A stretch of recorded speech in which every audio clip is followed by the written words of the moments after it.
Dirut PT Taspen ANS Kosasih mendadak banyak diperbincangkan setelah Kamarudin Simanjuntak menjadi tersangka kasus dugaan pencemaran nama baik.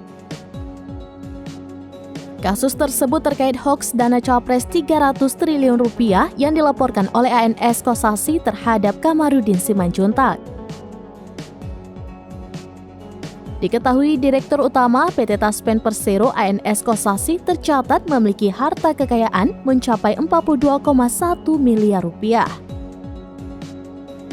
Dalam laporan terbarunya, aset berupa tanah dan bangunan menyumbang sebagian besar harta kekayaan milik ANS Kosasih.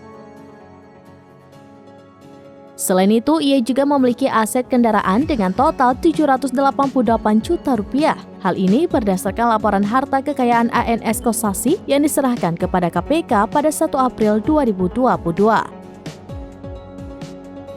Diketahui nama ANS Kosasih menjadi sorotan setelah dituding mengelola dana 300 triliun rupiah untuk kampanye Capres 2024. ANS Kosasih juga dituding memiliki banyak perempuan simpanan. Atas beberapa tudingan yang disampaikan Kamarudin Simanjuntak, Kosasih kemudian melapor ke polisi atas pencemaran nama baik dan berita bohong.